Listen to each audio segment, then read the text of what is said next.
할렐루야. 하나님의 사랑과 은총이 넘치시길 축원합니다. 오늘 11월 15일 수요일 날 아침입니다. 이 아침에도 하나님의 큰 축복과 은혜 가운데서 승리하는 우리 미랄교회 성도님들 되시기를 바랍니다.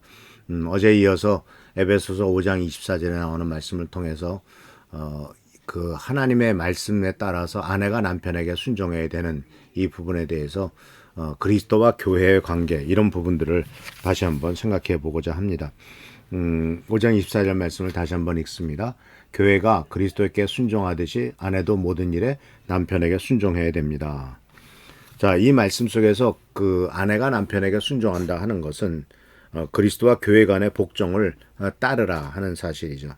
교회가 그리스도에게 복종하듯이 아내도 남편에게 모든 일에 복종해야 되고 순종해야 된다라는 것이고, 이것은 바로 교회와 그리스도와의 관계를 근거해서 얘기하고 있고, 그 관계가 서로 사랑하고 존중하는 것을 강조하면서 남편과 아내의 관계에서도 상호 존중과 협력을 바탕으로 하라고 하는 메시지가 포함되어 있는 것을 보게 됩니다. 이 부분에 대해서 우리가 정말 현대 사회 속에서 정말 우리가 지금 생각해왔던 지금까지의 그러한 체제와 또는 어떤 가치관이 완전히 무너지고 있는 이런 상황 속에서 하나님의 말씀을 다시 한번 현대적으로 적용한다면 이러한 의미가 될 수가 있습니다. 첫 번째로 상호 존중과 협력입니다. 남편과 아내와 남편은 서로 상호 존중하고 협력하는 그와 같은 것들을 중시해야 됩니다. 맞아, 현대 사회에서는 많은 부부가 공동의 목표를 향해서 협력하고 서로 존중하는 관계를 가져야 되죠. 과거에는 남편이 무조건 끌어나가고 또는 어떤 그 고답적인 태도를 가질 경우가 많았습니다. 그뿐만 아니라 또 아내는 많은 잔소리를 하고 이런 부분에서 갈등이 많이 생기기도 했는데, 이 부분은 바로 서로 마주보는 사이에서 결혼을 통해서 같은 방향을 바라보면서 하나님께서 주신 꿈과 비전, 목표를 향해 나갈 것을 우리들에게 가르쳐주고 있는 것을 발견할 수가 있습니다. 그래서 공동의 목표를 향해서 협력하고 서로 존중하는 관계를 형성하는 것, 이것이 바로 첫 번째로 우리가 가져야 될 태도고요. 동시에 또 교회와 그리스도에 대한, 또한 남편과 아내 이런 부분들에 생각했을 때는 여기에서는 남녀 간의 평등의 문제를 생각할 수가 있습니다.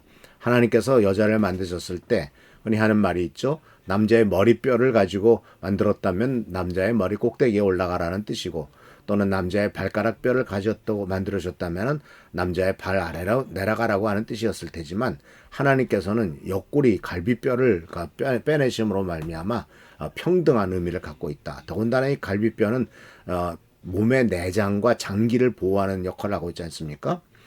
우리가 우리의 육신을 잘 보면은 어떤 면이 있냐면, 뼈가 부러지거나 근육이 망가지면 죽진 않아요. 그런데 내장, 즉 심장이나 간장이나 비장이나 이렇게, 또는 위나 이런 것들이 망가지면은 죽음에 이르는 것을 볼 수가 있습니다. 이와 같이 그렇게 이 갈비뼈는 그렇게 중요한 그 보호 기능을 하고 있지 않습니까? 그리고 동시에 이것은 하나님께서 서로 남녀간에 서로 보호하고 지키고 돌보고 또한 공정하고 상호 협력적인 관계를 요구하고 있는 것을 볼 수가 있습니다.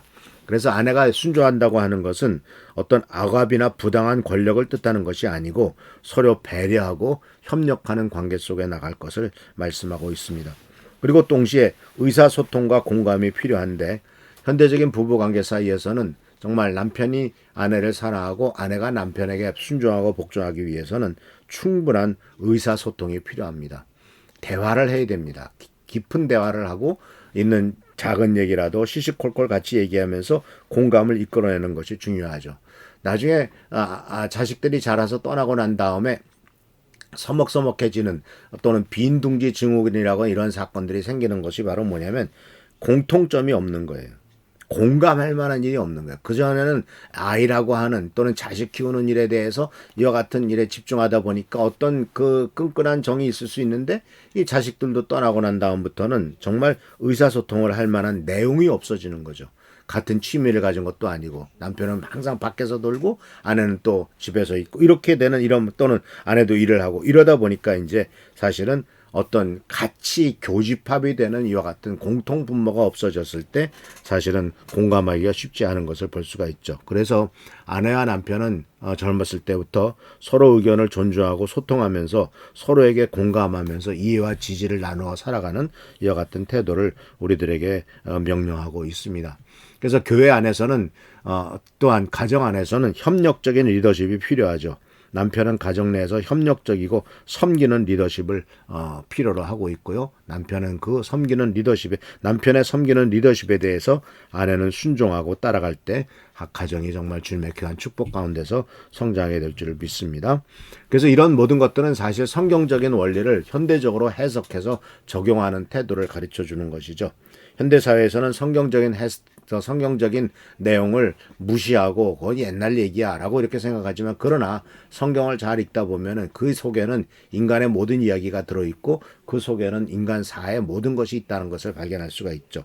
그래서 바로 이 성경 속에서 우리는 현대적인 가치와 교리를 함께 고려해서 또 현대적인 성경적인 것을 근거해서 이것들은 것을 해석하고 또 말씀 속에서 나가는 우리 모두가 될 줄 믿습니다.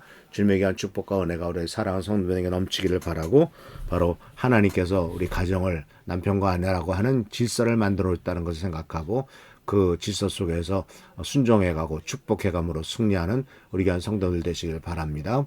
기도하겠습니다. 오늘도 주님의 은총 가운데서 그런 하루가 시작되었습니다.